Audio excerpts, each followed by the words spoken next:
Hello and welcome to the Red Jacket Club. My name is Andy. I'm here with my friend Brendan, and this is where we talk St. Louis Cardinals baseball. And today is April 30th. It is the last day of April, and it has been a doozy of a month of baseball for the St. Louis Cardinals. And the reason we have our guest here today is because right before this month started, we were so excited for this team to go off and be the leader in the NL Central, and now we see them sitting at the bottom, and we have some questions for them because, as I said, as we were coming in, we were all three of us were sitting high on our horses, saying that the Cardinals were going to be the best. So we have Josh Jacobs here to give a little bit of his thoughts as we are now a month away from those original thoughts there.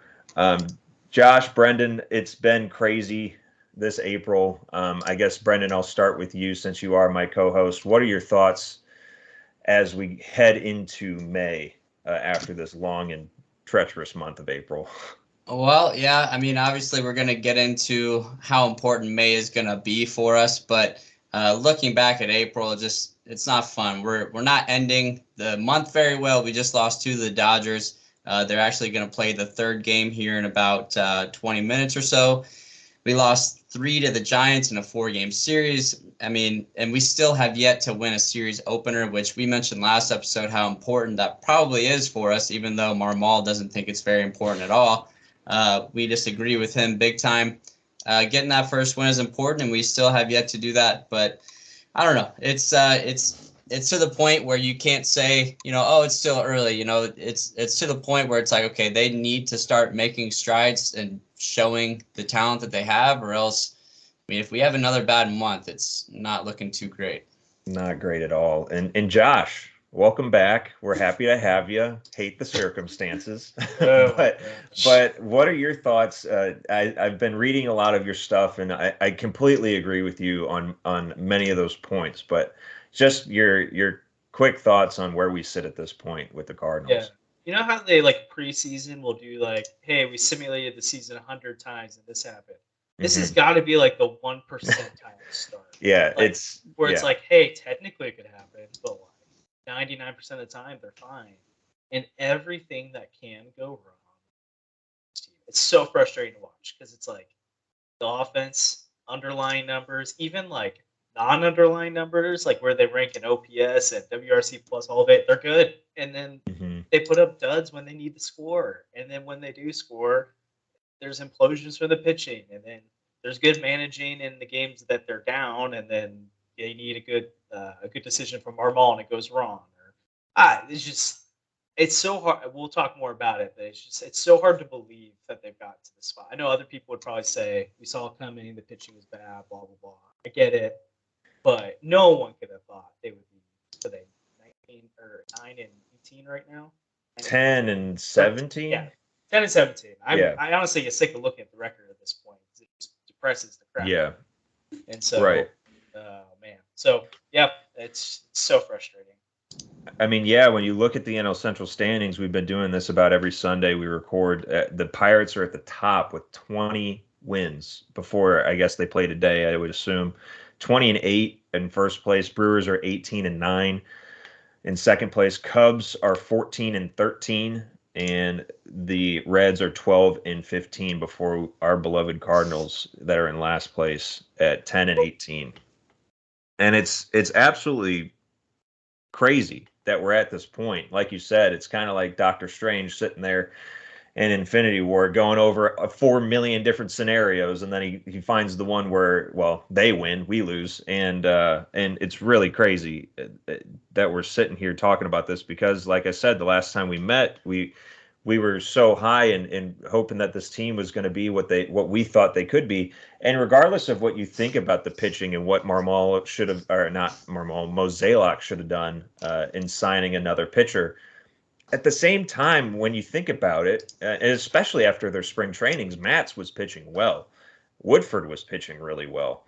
Flaherty, it was supposed to come back and pitch really well, and he has been. Last game wasn't that great, but like the pitching has elements to where it could get you 5 innings. You're going to have to tax your bullpen, but our bullpen was supposed to be really great. And then Hicks blew up for a couple of games there that didn't help us out a whole lot. So it's weird that, like, you have the tools, and the tools are supposed to be good, but they just aren't figuring it out. Yeah, and what I try to remember too is it's like every season there's a stretch like this, or even it feels like a month. Like it's usually June Yeah. that they like. It's like what happened? Um, but with how early and how drastic it is this time around, it just feels different. It's hard. Like I know it's not early anymore, but it still is early enough to change things. But Hmm. you can't keep playing this bad and falling this far behind in the standings and keep saying that. Yeah. So at some point the excuses run out and the results are the only thing that matters, and we'll get more into that, I'm sure. Right. Yeah, and we'll get more into that. And I guess I want to start by asking because I read one of your articles this past week where you talked about who's to blame, whose fault is it? Because there's a lot of moving pieces on a baseball team, and the product in the field is a makeup of a multiple different factors. And I have my own biased opinions on it, especially after how the beginning of the season has started. But first, I just would like to know, Josh, what do you think is like the biggest factor to blame when it comes into the Cardinals in their losing skid here? Yeah, I hope it's not a cop out answer, but I'll say overall, it's definitely. I don't feel like personally you can point to one. Well, actually, there's one area I think maybe you can point more to, but in general, I do like personally, even coming into the season, there's different moves I would have loved for them to make, especially on the pitching front. Um, or obviously, I think when they signed Wilson, I was excited about it, but the Sean Murphy trade I think was kind of a nexus point in their offseason that really changed things.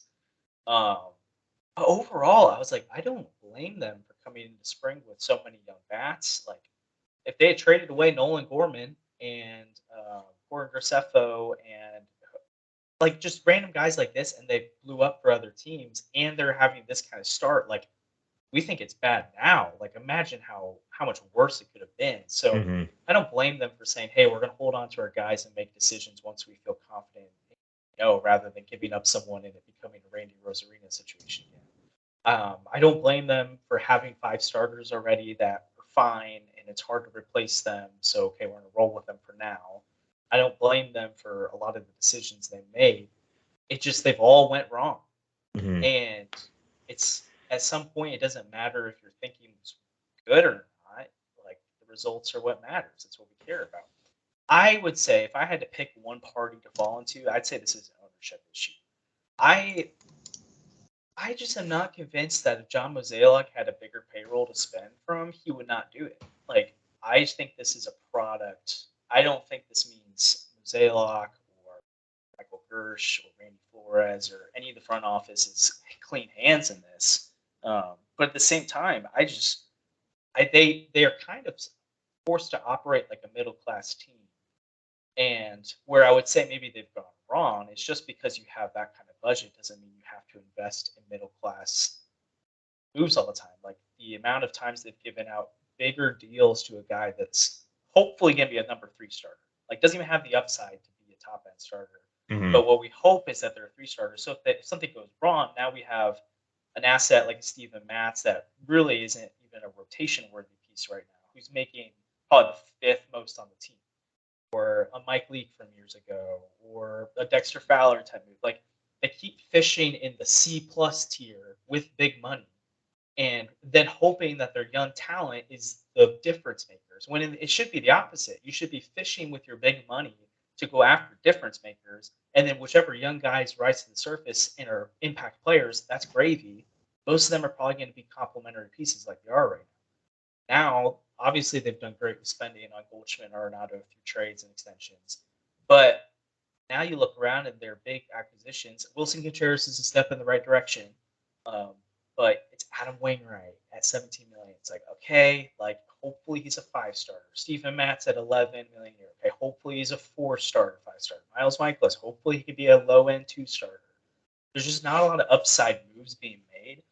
And so I would say this is probably I think that goes back to ownership, and the lack of willingness to go out and make risky moves uh, that are spending $30 million a year on a player, knowing that okay that could go wrong, but it also has a lot of potential to be a great move. reality, they're trying to play it really safe in a lot of ways. And I do think it's a little bit of philosophy of the front office, but I would say it's more ownership. Now, you can point to Ollie Marmol. I don't think he's had a great start. But I also think when you're in a losing streak like this, every decision he makes is going to be under the microscope. So it's like he could make some of these decisions in a winning streak, and we probably wouldn't talk about it. But they're losing. I mean, some of the roster management stuff. I mean, you can honestly look at Nolan Arenado right now and be like, dude, like you got to be an 850 OPS guy or higher, and you're batting the low 600s of OPS right now. Like, and it's weird to call him out like that, but it's like they expected him to be better than that. And so there's just so many people you can point to right now. And I'm worried that that is actually a bigger issue than it being one person. Because if it was Marmol, you take him out and you run forward. I don't think taking Marmol out of the equation, if that's like firing him, demoting one guy fixes him. Like I'm worried it's getting to the point where all the fingers are going to be pointed, not enough accountability is being taken, and then they're just going to keep spiraling. So yeah. Long story short, I think it goes down from ownership, and then there's little pieces of the pie, some bigger than others, that people own. Yeah, I don't completely actually agree. I get that ownership needs to loosen the purse strings. They definitely do. But I also don't think that Marmol hasn't been given the assets to put a winning team on the field. True. And then I think he's completely botched it with first messaging about how he's going to run his ball club, and then second with how he has been running his ball club. I don't want to get too much into my thoughts. I'd like Brendan to actually give some of his thoughts if you're ready to, Brendan. Just based off of what Josh said, what are you thinking in terms of like whose fault or who are we putting the finger at? And I always and I've said this so many times before, I always stand up for managers and stuff like that because they know obviously more than we do. But I just see the way that Marmol manages this team, and I kind of want to place blame on him. And I know it's easy to do that because when every player is really not stepping up, besides a few guys like Goldschmidt and Gorman, and Contreras, I guess, has been doing pretty well too lately. But like the decisions that he makes, and like the fact that Gorman doesn't play against lefties ever, like no matter who it is, it's like, Gorman, you do not play against lefties because you're a lefty. It's like you're taking a 22-year-old guy who has all kinds of potential, and he will never see lefty pitching in his career now because he'll never develop to hit the lefties. Like, I don't like the lineup construction. I think he's going way too far into analytics, and then the analytics that are obvious, I think he's overlooking those, like throwing 3 sliders to Blake Sable, who can't hit 4 sliders in a row, who can't hit fastballs. I don't know. I think it, in my opinion, I do think it's a coaching problem. And ever since the O'Neill thing, it really had to have like hurt the clubhouse because I don't know, they're not playing like they normally do. You can tell something's in their head, and I think it might be Marmol. Yeah, and that's why I didn't want to say my piece first because Brendan says it so well. I agree completely with Brendan. I think ever since O'Neill, like listening to him after these games has been the most frustrating thing in the world because you can't say one game where it's even questionable whether or not he was giving his 100% effort at that point in time. You can argue that he was. To put your foot down and make it a public thing. And then after some of these other games where guys clearly are not playing well, I don't like throwing Tommy Edman under the bus, but he had some costly errors in some of these recent games that gave up runs or left guys on base in order for runs to score. And you don't say anything about that, or you don't say anything about Helsley again throwing 3 sliders straight to a guy who doesn't whiff on the off speed, but whiffs on 102 all the time. And it comes to one of my other questions is what analytics are we looking at? Because there's some instances where he is completely ingrained in exactly what the statistics say. And then you pointed out last night in the game, I tried not to be on Twitter because it was just giving me such a headache. But I read a couple of your tweets from last night, and you're like, where the hell is Gorman in the 9th? It's a right-handed pitcher. You got a whole bunch of guys that aren't performing well, but you got your best asset sitting on the bench. What analytics are you looking at? Yeah. So that's where I guess. Well, I still think we probably disagree to an extent, but I don't. I think maybe you oversimplified earlier to say like I do think our Marmol owns a decent chunk of this. I think some underlying things for me is I remember back to right before it was toward the end of the Schilt days. You could kind of start seeing it coming out of the clubhouse a little bit. There were issues coming through, especially in that midsummer, where I think I remember there was like a comment from Tommy Edman talking about their work ethic and that they weren't like preparing like they should be, or something like that. And I don't feel the vibe from the players that they've lost him. It doesn't mean that they shouldn't change the leadership from there, but I still feel like even after the Tyler O'Neill thing, there hasn't really been a lot of talk from the clubhouse. I think part of that could be because it's a pretty veteran-led clubhouse with Wainwright, Goldschmidt, Arenado, that they're not going to let people just let things go rampant like that. So maybe they let go of Marmol today, and you hear all these stories through Katie Wu, Garrett Gold, and all these people. It's like, yeah, they hated Marmol. Like that could be a thing. And even if you like your leader, it doesn't mean he's the right guy. I think I'm starting to get to the point, like you said, like the Gorman decision last night, letting Carlson hit because he had a good day in center. It's like, okay, well, if their record is 19-10, maybe like build the confidence. But you need wins right now. Like you can't afford to be letting that happen right now. Marmol might argue we're never going to get to where we need to be if Carlson and guys like that don't get their confidence. Okay, sure. But right now they so desperately need to win that it doesn't matter. But what did they just do with Jordan Hicks? They took him out of high leverage situations. He comes in, was it last night? And he pitched really well for that inning. Like they did it to him. Why can't they do it to Carlson? And I love Dylan Carl. I loved his performance in the outfield last night. Exactly. But at the same time, same thing with Helsley. You lose with your best pitch. You throw the fastball until they beat you. You lose with your best hitter.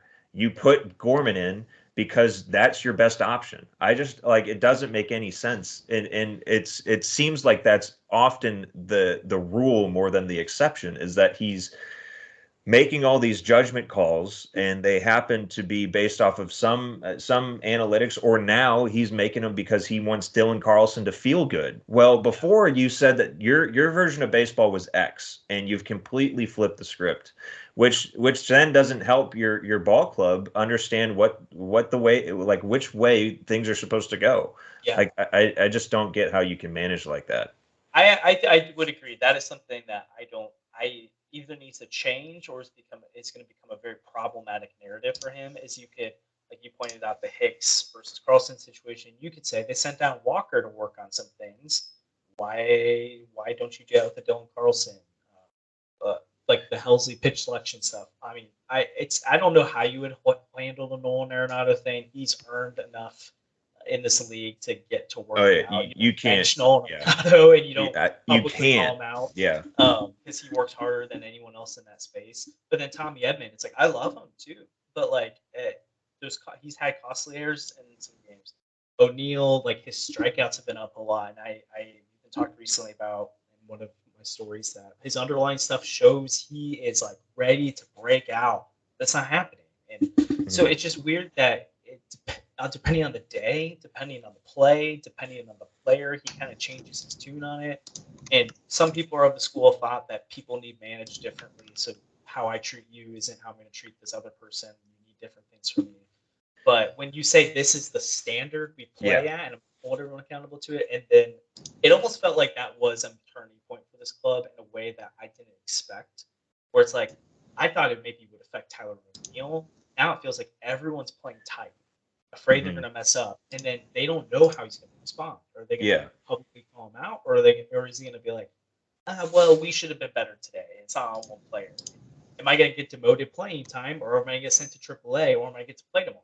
I had one good day today, or 3 straight good days, and now I had a bad day. Now I'm sitting for 3 straight days. Like it doesn't make sense, and it kind of feels like the players are reeling, he's reeling, the front office is reeling, and they're playing very reactionary to everything. And there's just a lot you point to with it. Right. And I mean, to continue, I don't want to continue bashing Ali Marmol, but I do have another thing about him that has been frustrating, is that it seems like what I noticed about, because I'm often the one that is putting out the lineups that we post every day. That's just based off of the lineups that the Cardinals post, but given our own graphics and everything, I'm putting the lineup together. And what I noticed in spring training, and what was weird was like, it's spring training. You're supposed to throw different guys out every day. And with spring training, it seemed more consistent then than it has been now. And I don't understand that philosophy, because I was trying to go back. I couldn't remember exactly. I was around for the Tony La Russa era, but I was a kid, so I wasn't focusing exactly on what lineup Tony La Russa was throwing out every day. I saw Albert Pujols and I was happy.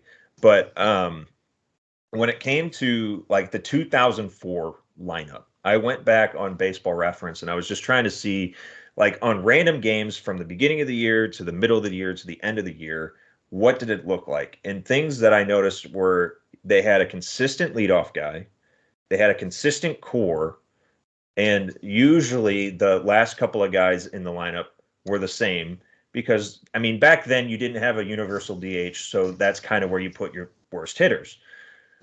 But, I mean, that is kind of harder even to predict now than it ever was. And I don't know if it is because of the universal DH. I don't know what's going on, but it just seems like that lineup has been so different every time. And like the other thing is when it comes to the leadoff hitter, why are you changing that all the time? Because that's the guy who sets the tone for the game. I mean, you watch Mookie Betts. The Dodgers get scored on twice. Mookie Betts comes up and hits a home run. Like, he completely shifts the momentum of the game. So, like, I get that Nootbaar was walking. He walked like 3 times in that same game.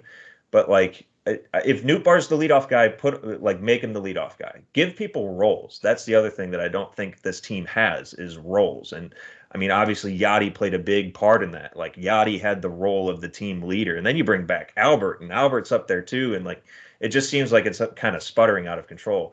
I don't know, Brendan. Do you kind of agree? What do you think about how the lineup's been constructed? Yeah, so what I was going to say about that is I remember last year listening to the Talkin' Baseball podcast, and Jimmy, the host, he always mentioned how much he hates the Yankees because every single day there's a new lineup, a different look in the lineup, and he just wanted consistency. And I remember thinking, I was like, man, I'm so happy we don't have that problem.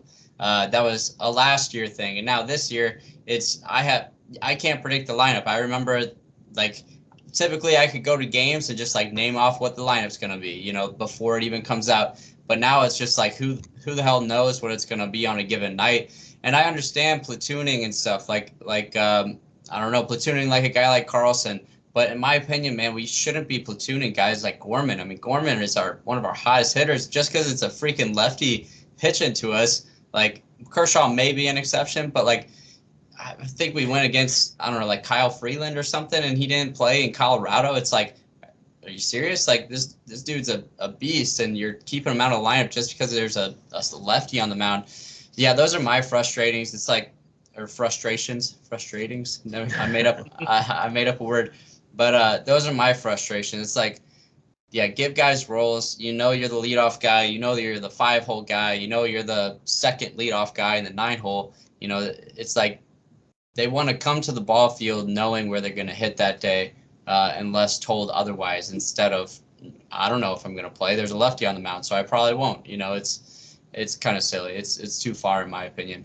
Yeah, or even feels like the depth of platoon options, because there are teams that utilize, outside of the Giants a few years ago, it doesn't really feel like it's successful to platoon a whole lineup, like to do drastic changes from righties to lefties, but like, you'll have Burleson and Nootbaar and Carlson and Walker and all 5 of them at one point. Yeah. And it's like, well, 3 of those guys are going to play. So it's not like you have a 4th guy in the rotation. You have a 5th guy. So sometimes it's Burleson against righties, but then sometimes it's not. And now you've, like, the infield situation is about to become wonky because Dion's playing every day. So it's like you do with Donovan and Gorman and Edman. And I don't hate the platoon aspect and changing lineup. I hate that there's so many of them. Yeah, so many of them.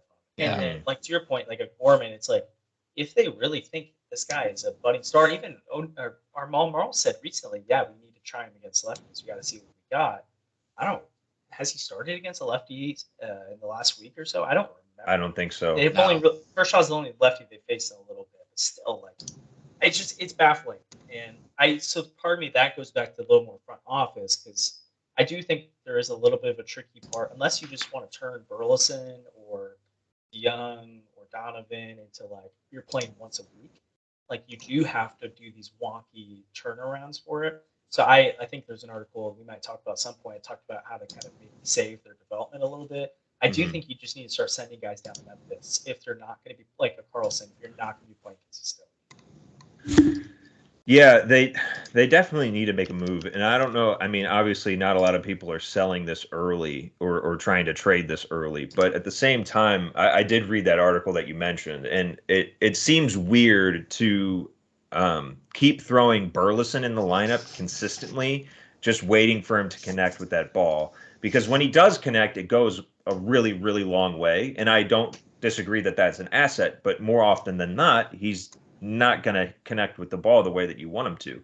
I get all the exit velo crap and analytics that they're looking at, but again, it's one of those things where like if he's the guy that you want in like consistently every day, like he kept Carlson in because he liked how he performed in center field. Well, Burleson is not a defensive ally in the outfield.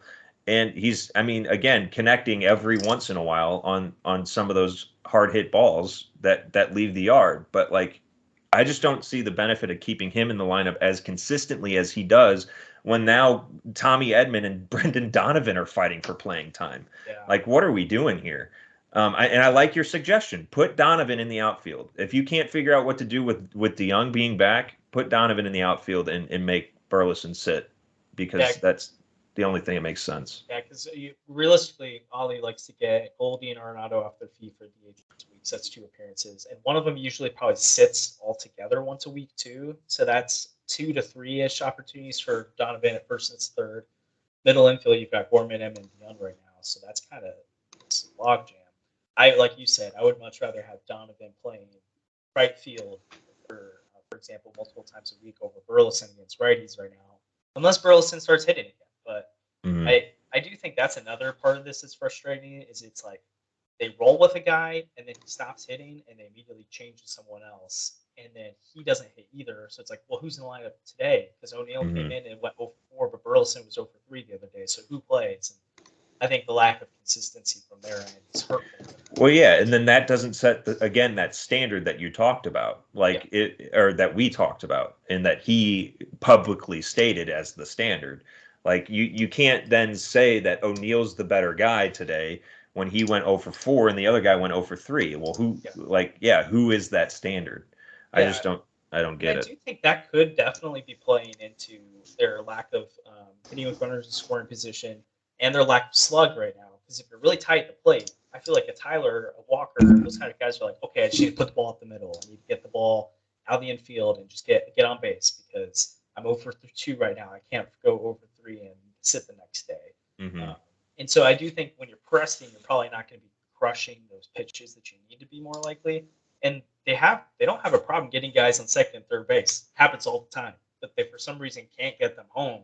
And I feel like it's probably in their head every time someone's on second where it's like, oh, boy, are we going to make it happen this time? You know who was one of our best hitters with runners on base? Who has some of the best stats? Love to hear it. I want you to guess. So first we got Gorman, but then second was Jordan Walker. So I want to ask Josh if you're okay kind of transitioning. Yeah. Andy, what are your thoughts on the Jordan Walker demotion? I didn't hate it. In terms of like long-term play, like I think they made a great point where it's like, hey, if he's hitting ground balls this hard, he's going to get hits. He's going to bat 275. Great. But should be a superstar. Like, you want this guy to be the best. You could, like you said, it's not like he wasn't producing. So it's like, would he work on those things while he's hitting every day in St. Louis? I think probably. But if they thought that was going to potentially hinder his ability for the next few weeks to work on some of that launch angle stuff, stop. Because I think some people, when they hear launch angle, they're like, oh no, they're going to change him into Matt Carpenter. Now he's going to be awful. And it's like, no, it's just he hits ground balls way above league average. Like, that's a problem. Yeah. If you want to be good. And so there's simple changes they can make to get him hitting more line drives. It's like, if he's hitting a ton of doubles, they don't care. Like, if he's hitting 40 doubles, 45 doubles a year, they don't, like, Right. It doesn't matter to them. And he's got that power. And so I think it makes sense to make the move. I thought it was going to clear the logjam, though, and it didn't. That's what frustrates me. It's like, that should have been part of the problem, or part of the solution here. It's like, okay, we're going to stick with consistent guys now. We don't have to get Walker in every day. So based on the way they're talking about it, it kind of feels like this is a very temporary thing. He already hit a home run a couple of days ago. I know yesterday he didn't get any fly balls, but got to base twice, I believe. So I would assume even by the end of May, he might be back in St. Louis, just even based off the kind of things Marmol was talking about with it, because he's usually pretty blunt. And he made it sound like he's like, yeah, we're ready to see him soon. Just want him to be the player we know. And so it wasn't an indictment on his ability, I guess. It's more just we want. So I didn't hate it. But at the same time, like, there's a part of me that just would rather have his bat in the lineup every day right now. Yeah. Alec Burleson or Dylan Carlson. Those guys I feel like have, well, Dylan Carlson specifically. There's a lot of Dylan Carlson truthers out there, and it makes me feel like I'm a hater when I talk about him like this, because I'm not. Just like at some point, this dude does not hit right-handed pitching. And so it's like, the best thing for his career is not sitting on the bench and only playing against left-handers. The best thing for the team is not him playing every day against right-handed hitters when the rest of the lineup's not hitting. I think the best for both is for him to be down AAA. So if they made that switch with Walker, I would love it. Yeah, and what's unfortunate is I think Dylan Carlson Nolan Gorman is the reason Jordan Walker got sent down, because how if they're not going to put Gorman consistently in the field, then that DH spot is just locked up. Yeah. Like you literally can't use it for what it's kind of been used for in the National League, is to even platoon there or move your guys around. While I mean Goldschmidt's there today, I think if I read that correctly. Yep, he's DHing, yeah. But yeah, it sucks because I mean. It comes to another question of mine, is like, who's making that decision? I would assume it's Mikolas or I can never pronounce his name, Gersh. But at the same time, like, it just seems like why do you bring him up? I get that he broke out in spring training, and I did not care that he regressed toward the end. I thought that he was ready, but at the same time, like, how did you not see this coming? How did you not see the outfield logjam happening? Exactly. And then even Marmol at the end said the thing that sent them over the edge for him making the opening day roster was his ability to play through adversity. Yeah. Again, it's a messaging thing.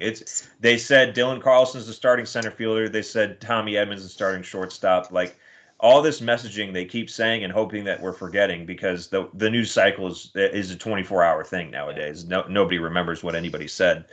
But like, it's crazy that, like, because I love this organization. I don't think you can say that this that's why I can't be on Twitter, is because I can't believe there's so many people after so many years. Yeah, I get that we don't make it farther in the playoffs, but do you like this organization has put so many winning ball clubs. They put another one on the field in 2023. It just hasn't been working out. And it's I just don't get the decisions that have been made, that have been coming out or been vocalized in the messaging over the last season and a half here, or whatever you want to call it. Because 2022 into 2023, there was so much messaging that has now just gone completely out the window, and it doesn't make much sense. Yeah, and this is something I would keep an eye on over the next 6 months or so, is what the front office does look like, because there was multiple times this offseason. It started with Jeff Jones, and then it kind of spread out a little bit where people weren't sure if Mosaic would even sign an extension. And then he did, and even during his press conference, he talked about, okay, he made it really sound like this is my final contract with the Cardinals, at least as the president of baseball operations. That's what I heard, yeah. And even if he didn't say it exactly, Right. I would assume he'll probably that have was a the role. context. Yeah, exactly. I'm assuming he'll probably be an advisor, do something. It seems a little early for him to be done with the game. Step back and come back somewhere else later on. But he did say that we would expect to see some changes within the front office within this next year. And so I do wonder if he is not that he leaves his role, but that a Flores or a Gersh or someone may be elevated a little bit more and changed, because something else I found really interesting is that they clamored for him to come back. That there was legitimate conversations between him and the rest of the front office where he was saying, I think it's time. And they said, no, we need you. And so I do think some of these, there might be some big philosophical changes coming near that don't necessarily require the front office to be clean house. I also do think it's kind of funny that people were prior to the front office, and it's how many people were tuning the Randy Flores ball season. It's he's a significant part of the front office. I know people like to joke that Gersh doesn't do anything, but there's been multiple times where they pointed to it was Gersh who kind of led the way in that way.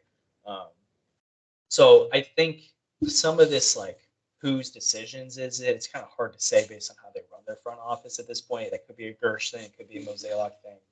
But I do wonder if there might be some big philosophical changes already on them. And then another question that I have in that same vein is, whose decision is it on this pitch making or pitch calling? Now, I know, Brendan, you call a lot of pitches for your team that you coach and help manage in the high school level.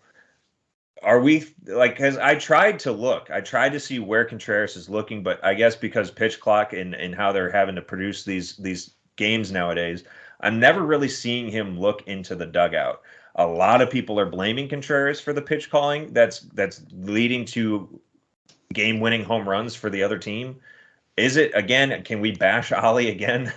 I'm just wondering what the hell's going on, because I'm trying to figure out just which mentality is causing any of this. Yeah, and I was going to say, Brendan, have you seen anyone comment on that yet? Because I haven't seen anyone ask Marmol or anyone who does it. Because I've tried. I haven't really seen it either, and I was trying to watch last night, but every time, in between pitches, they're always zoomed in on on Montgomery or something. So I'm never really sure if he's looking over. And I always see him type in on the pitch com, but I don't know if he looks over, gets a sign, and then types it in.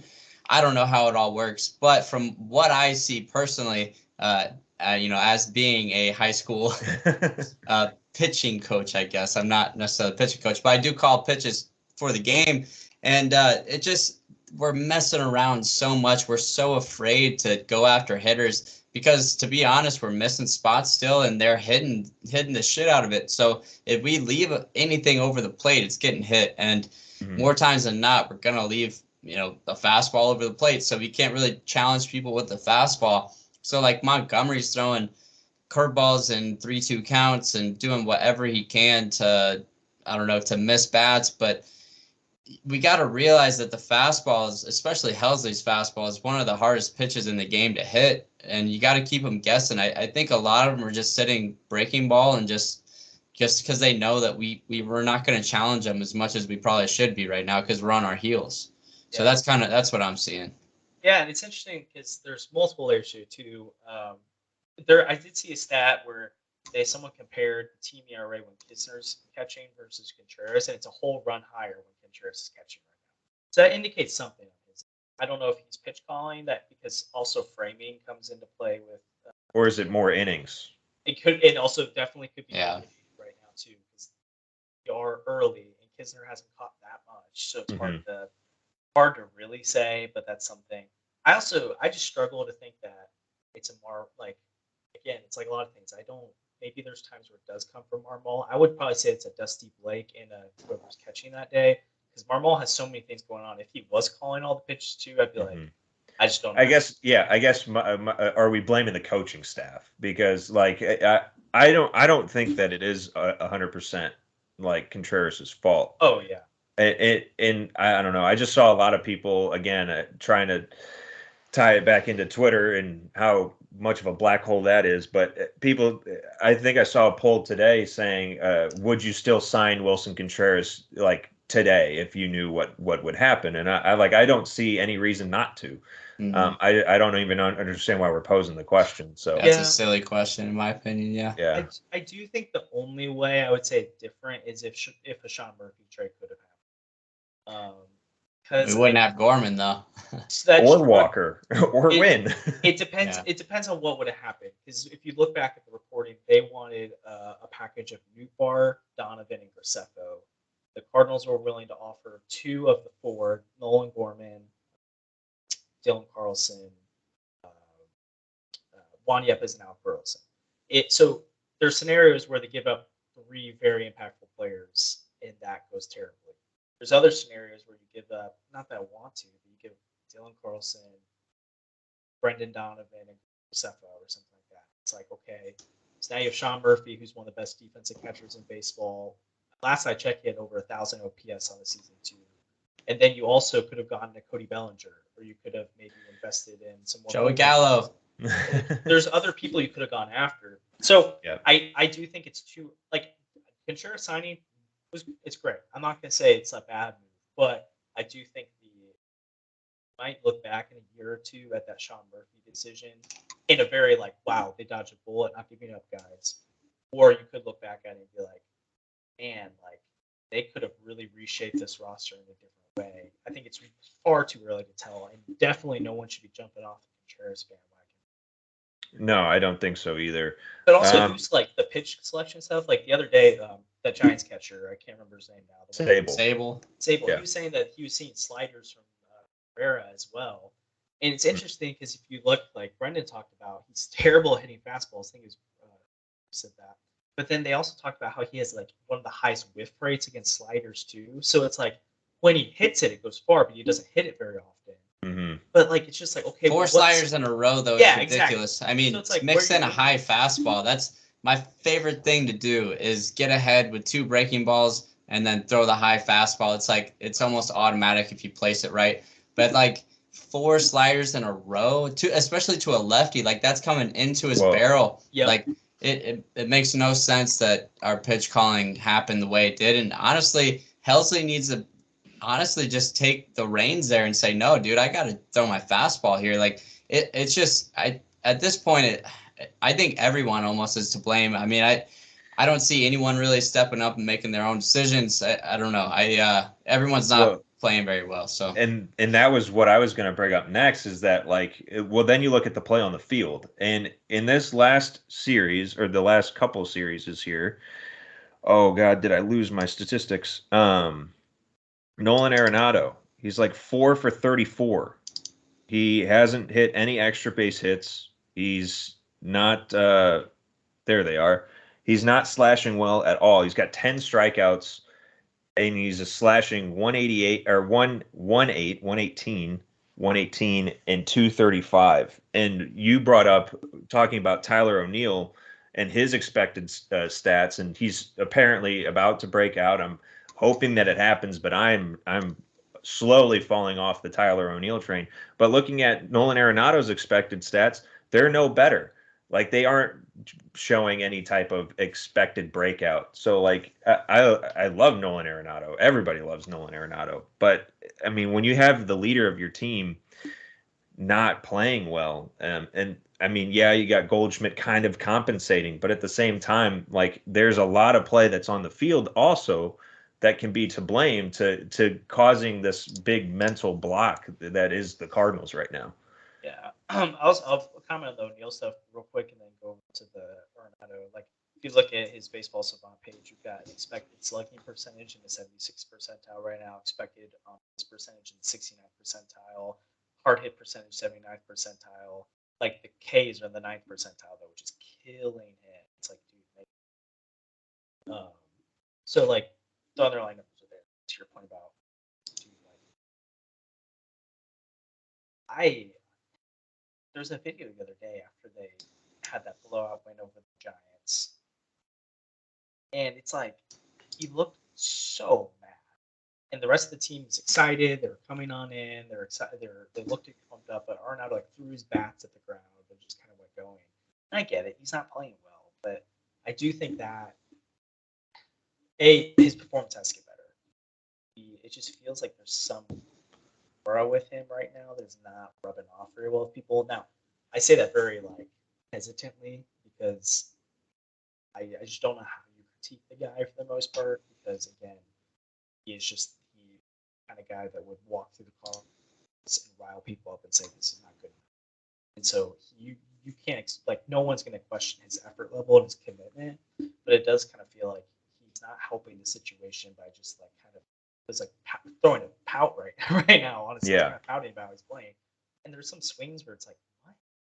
Oh, he struck out on one that was in the other batter's box. Like he's just not seeing the ball, and I mean, and again, when that energy is going around the clubhouse, some people don't understand, and I feel like that's a lot of Cardinals Twitter. I could be wrong, but when you're playing baseball, there's so much of like your energy just rubs off on other people. And if you're coming in with a terrible attitude and you're throwing your bats after Miles Mikolas is one of the happiest people on this team, is trying to make you feel better, and you don't even acknowledge him. You hit the other guy's hand and not Miles. Like this is not at all a critique of Nolan because I can understand and empathize what he's going through on the baseball field, but at the same time, like I pointed it out the other day, there was a picture after the Pirates won like win number 18 or something like that. They're all huddled around by the mound and they're celebrating, just a picture of them as a team. And I was like, do the Cardinals look this happy? Like I don't think any of them are collectively even the whole like I don't think the whole team is collectively happy, but I don't think that there's a group that you could say like the outfielders are having a great time. Like I don't that kind of poses the question like what comes first, the chicken or the egg? Like, are they happy first and then they start winning, or do they win and then get happy? And but were they happy heading into the season? I think so. I thought they were, but I think that O'Neill thing really tore them apart to go back to that. So I think I don't know, once they started losing and then all that stuff came out, then that's when they became unhappy, and now it's just they have to win to be happy again kind of thing. Like we got to win to fix the clubhouse. I think that's the biggest thing. And it looks good so far because we're up 1-0, but I am going to knock on wood.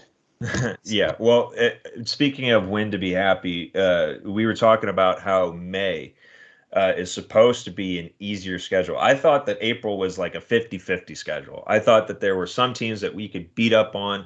There were other teams that we would like the Dodgers would have to temper our expectations. Brendan, what are you looking at for May in terms of the competition level and what we're seeing from the Cardinals? Yeah, I kind of think it's pretty 50-50. We start off May with the Angels, fun series at home. That's going to be packed. I think they've really been advertising Shohei coming to town. And then some easier teams like the Tigers, the Cubs, even though they are better than us right now, but I think we should be able to beat up on them. Red Sox, Reds, and the Royals. So there are some teams in there that we should be able to take those series easily. Now, it depends what kind of Cardinals we're getting on the field, because if we get the Cardinals we know can beat these teams, then we'll also beat the Angels. We'll also beat, let's see, I mean, we should be able to beat the Brewers, the Guardians. Like, those are series that we can win. It just depends what Cardinals team are we getting. That's the biggest thing. But flipping the page to May is the biggest thing. Today is the last game in April, and going into May, like, everything has to change. And if it doesn't change by the end of May, that's when I'm really going to start panicking. Right now, I'm not panicked. I just know there needs to be a change. By the end of May, I will be panicking very much on the season as a whole. Yeah. If there's not a total flip to the script in May where they are on maybe not the best team in baseball in May, but they're not if they're not one of the better teams in baseball in May, they're in big trouble. If this is where they're at the end of May, even as the eternal optimist I am with them, it feels like I think the season is over barring a miracle. Like barring some kind of like huge win streak, a lot of things go their way. It's that thing you'll talk about 10 years later. Remember how they had that comeback? Like May is like at this point, it's season defining. Or what are they going to do? Especially because you talk about their schedule. Like you could probably argue the Dodgers are probably their toughest opponent. But they haven't, like, obviously they beat up the Cardinals this weekend, but they're 15-13. They're not world right now. Rivers started off well, but they've kind of cooled off a little bit. And then the rest of their schedules, you would hope they could win every series. They should have a chance of winning every series in May. Yeah. And if they don't win the majority of them, that's I don't know how. At least the majority. I mean, we gotta really come out and whatever pace that you said earlier, what we have to get to. I mean, we gotta pretty much get on that pace pretty soon if we want to be a 90-win team, which we know we should be a 90-win team. I mean, I definitely bet the over before the season that the over-under, I think it was set at like 89.5 or something. I was like, for sure we're a 90-win team. But, yeah, May is important. Andy, what do you think about the schedule? I think that, especially flipping the page, there has to be a message in the clubhouse, not necessarily flipping the page, but setting the tone.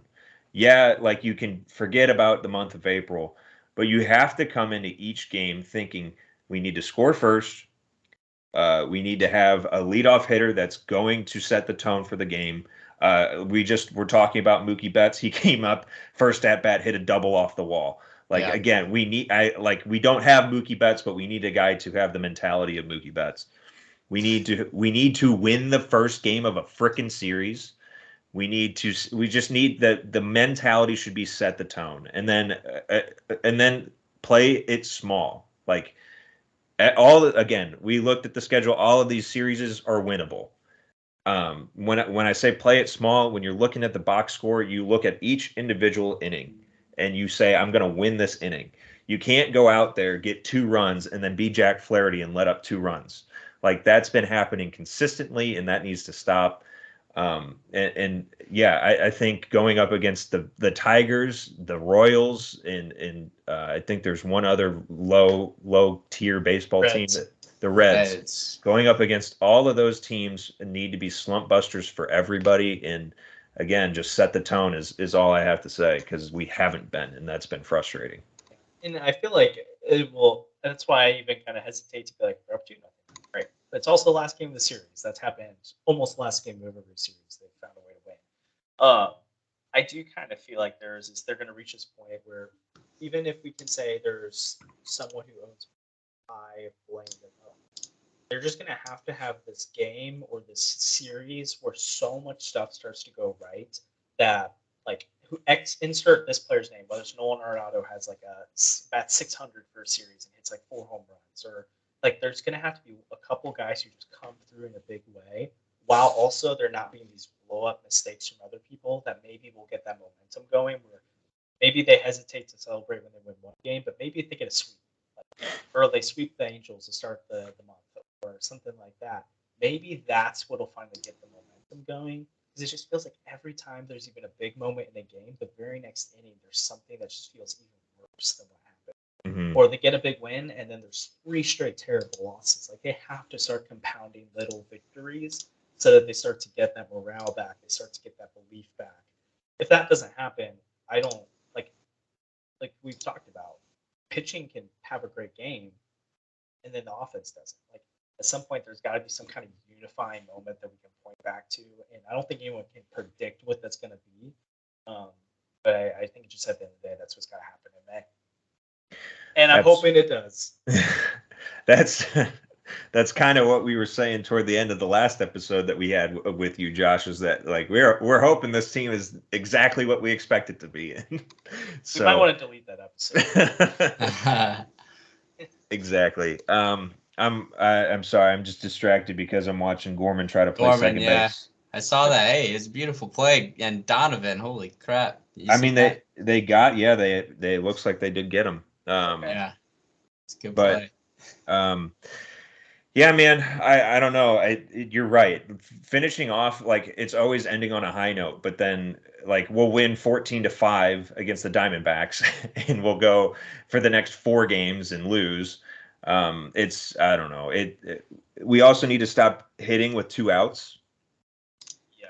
That'd be nice. But yeah, we're up now. The Cardinals are currently winning 2-0. And Woodford has been getting knocked around a little bit, which is concerning. But at the same time, that's kind of what you expect with Woodford being the fill-in starter. So, Josh, I had a question. Do you know when Wainwright's coming back? So he has a rehab start today. Okay. And then it sounded like they're going to evaluate after that. So depending on how it went, his next start could be in St. Louis, which would probably put him at the weekend, like Thursday, Friday. And it also depends if they skip Steven Matz's next start. That's something John Denton said they were considering internally. Which I don't know if that means. I think that what that would mean is if Wainwright's coming back and they skip Matt's start, it would mean Woodford moves out of the rotation, and then they just skip Matt's start and he gets some more time off. Pitches again. But yeah, I would assume we probably see Wainwright this weekend. If things go terribly today, I haven't seen anything yet. It might be a little longer. I'd say by latest, probably early next week. But it sounds like he's on track for this weekend. So does that then mean Mikolas will go on Tuesday and then just moving up in the rotation? I think so, but that's if they decide to skip it. Right, yeah. I'm going Tuesday. I think Matz is projected to pitch, which is just like right. Yeah, that's what I'm looking at now. The setup for this series against the Angels is Sandoval against Matz, barring any changes. Ohtani versus Mikolas, and then Canning versus Flaherty. I'm going to games 1 and 3, so I'm seriously considering buying a set of tickets for the middle game just so I can see Ohtani pitch, but I don't know. Yeah. Go that far. That's good. Brendan, I don't know if you have any other questions for Josh. I know that we have completely covered a lot of ground, but I wanted to ask one more. Just a kind of a random question. I want to ask Josh who your most disappointing player and your most what's the opposite of disappointing? Appreciative. Appreciative. Your favorite so far. Yeah. Your favorite player so far, the one who's really impressed you the most, and you can't say Goldschmidt or Gorman because those are obvious. I want you to pick out some guys that you're genuinely impressed by so far, and some guys that have disappointed you. Yeah. Well, I think an easy disappointment's Arenado. We kind of beat that horse dead so far, but frustrating. Maybe I would say I'm disappointed. It's weird because he's been doing well. I just kind of thought he was going to break out a little more as Brendan Donovan. It's some of that. I don't know if it's lack of playing time. But he did like the spring. He looked great. He had more power to his game. He looked like the leadoff guy. Now he's kind of at the bottom of the order and sometimes not even playing. So that's been slightly disappointing, I would say. Steven Matz, I was kind of high on coming into this year. I kind of if you look back last year, his starts, his ERA was terrible. But then you look, he had like 2 blow-up games, and one of them is he got hurt in. And then the other starts, he allowed 2 or 3 or less runs and usually pitched over 6 innings, which is like, that's pretty good for a back-end starter. You can't really complain too much about that. Yeah. So I kind of, and his stuff looked like he was striking out more batters this spring, so I thought he'd be better. So he's been awful. And same with Mikolas. Like, I'd say those two have just been pulling my hair out. Now I'm ranting on everyone. But now I'm just like thinking of everyone that's disappointing me now.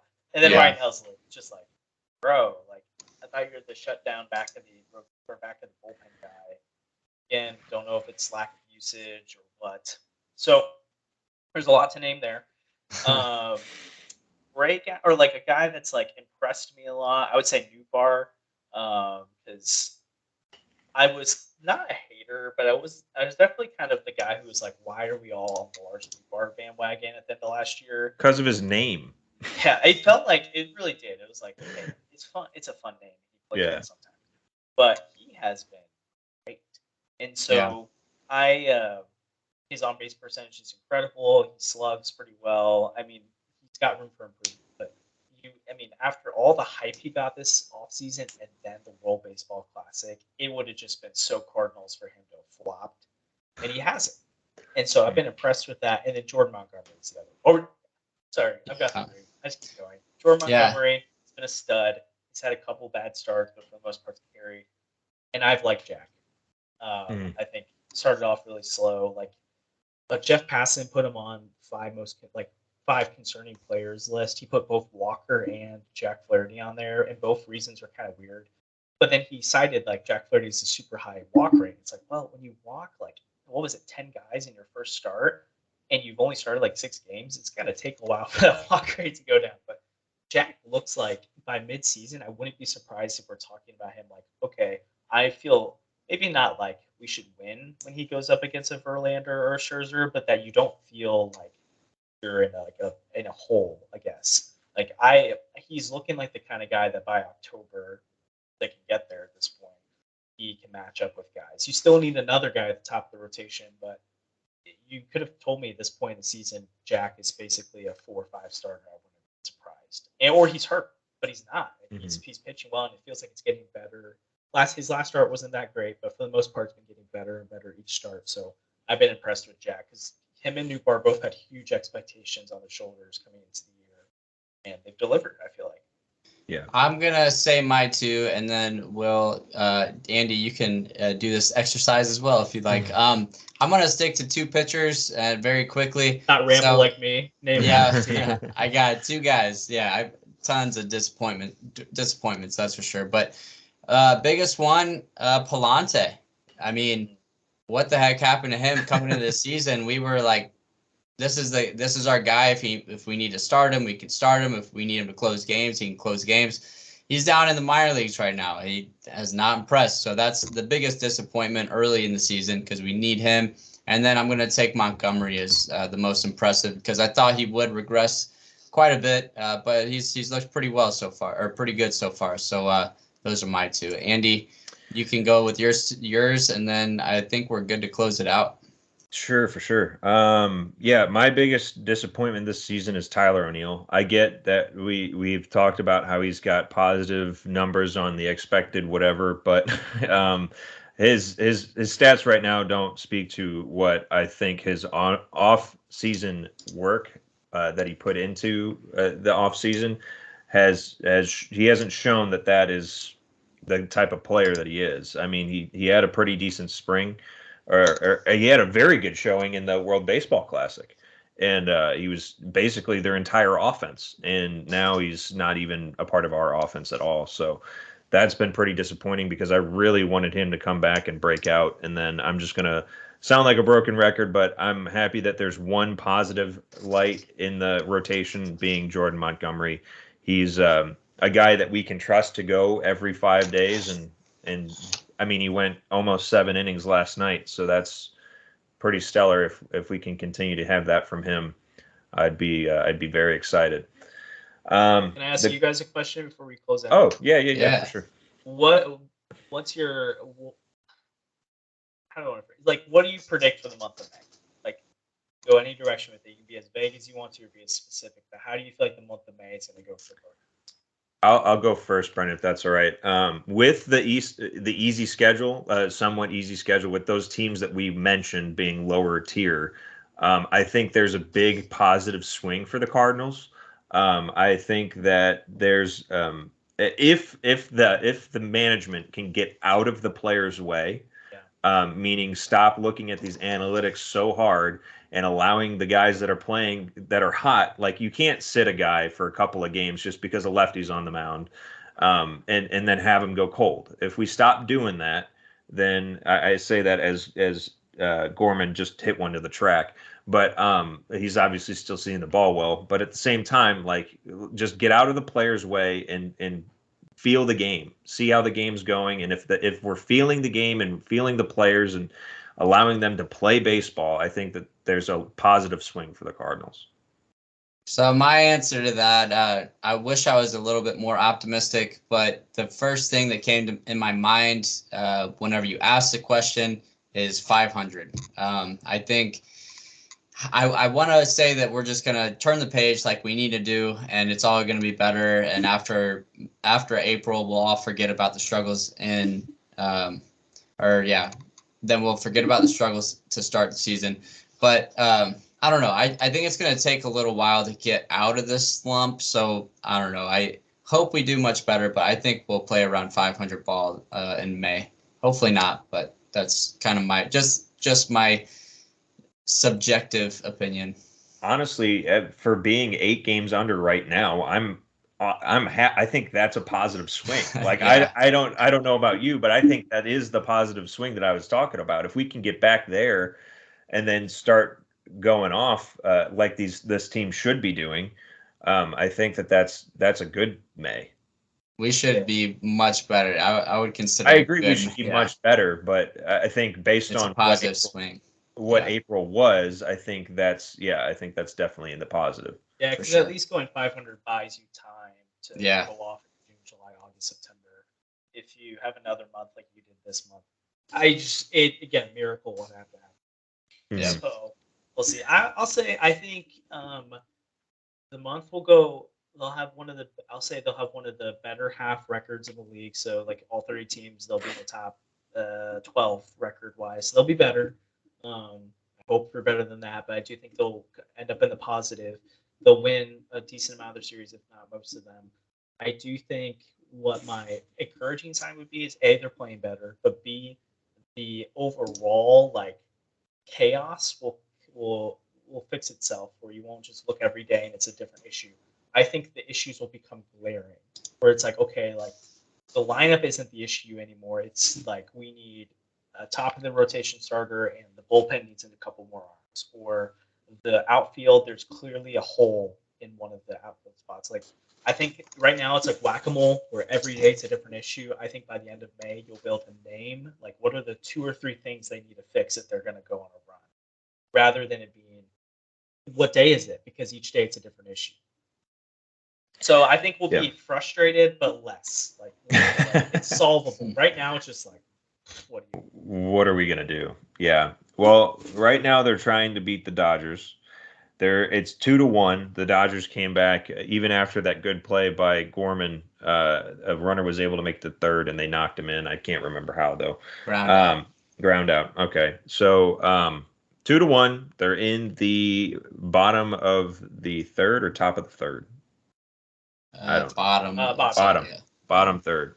So praying, hoping that they can get some more offense and then hold the Dodgers to 1 run, because they did yesterday. That was pretty cool, but we didn't score at all. So if the Cardinals can figure it out, I sure as hell think they can. I think a lot of it hinges on Nolan Arenado once he starts going, because a lot of this leaving people on base is coming from those guys in the middle of the lineup there, the 3, 4, 5 guys.